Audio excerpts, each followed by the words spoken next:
le premier sommet africain sur l'action est un sommet donc qui remobilise les Africains autour des questions essentielles. L'Afrique doit s'organiser d'une seule voix pour que les effets néfastes du changement climatique soient contenus pour elle.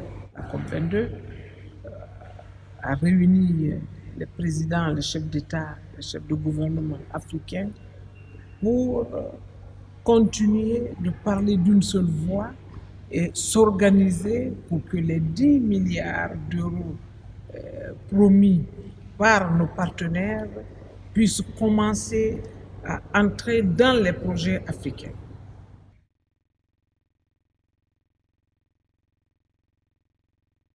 En clair, les pays africains ont des projets donc à proposer pour absorber ces 10 milliards afin que l'Afrique puisse utiliser l'énergie propre. L'Afrique d'ailleurs, dans son discours, le président a affirmé que l'Afrique serait pilote, pionnier, champion en matière d'énergie propre. Cependant, l'Afrique ne peut pas tout d'un coup et immédiatement appliquer, utiliser l'énergie propre quand elle n'a pas commencé ou quand elle n'a pas suffisamment industrialisé son économie.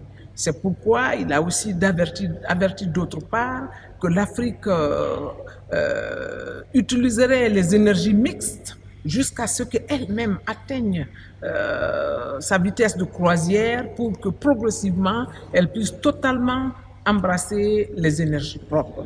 Le président est coordonnateur de l'initiative sur l'énergie renouvelable, c'est-à-dire l'électrification de l'Afrique. Donc quand il porte ce projet pour toute l'Afrique, il est vrai que la Guinée ne sera pas en reste dans les projets.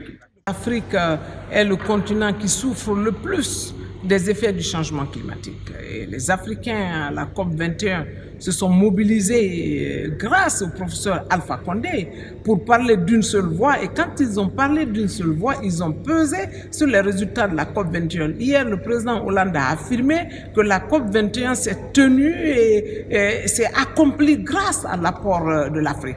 Donc, en terre africaine du Maroc, que les Africains se sont mobilisés massivement, cela est à saluer. Que nos partenaires ne soient pas venus, cela aussi ne nous inquiète pas. Si déjà ils respectent leurs engagements par rapport au financement, ça nous suffit qu'ils puissent financer les projets. Et hier, Mme Ségolène Royal, qui a succédé à Laurent Fabius à la tête de la COP21, a dit que la France était prête et le président François Hollande a affirmé que la France était prête et que la France a fait appel à tous les pays donateurs de mettre la main à la poche. C'est pourquoi on a dit sommet de l'action. Maintenant que des décisions ont été prises, des engagements ont été pris, il faut maintenant mettre la main à la poche, sortir de l'argent pour financer les projets que l'Afrique va énoncer.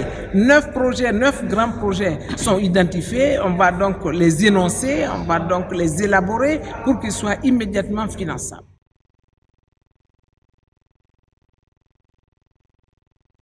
Le président Alpha Condé est beaucoup sollicité quand il arrive quelque part, bien évidemment, en plus de son agenda officiel, il a beaucoup de demandes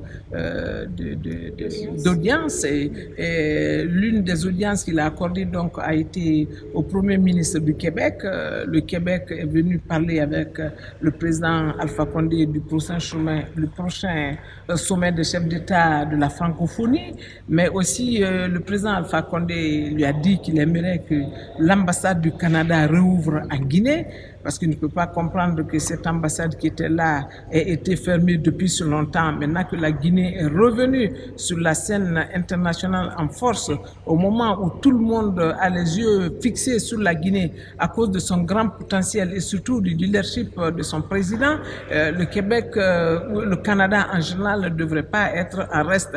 Mais aussi, il a été évoqué la question des bourses que le Québec a accordé à des étudiants guinéens. Le président a demandé que ces bourses soient revues à la hausse. Mais des entreprises comme Hydro-Québec aussi ont travaillé en Guinée.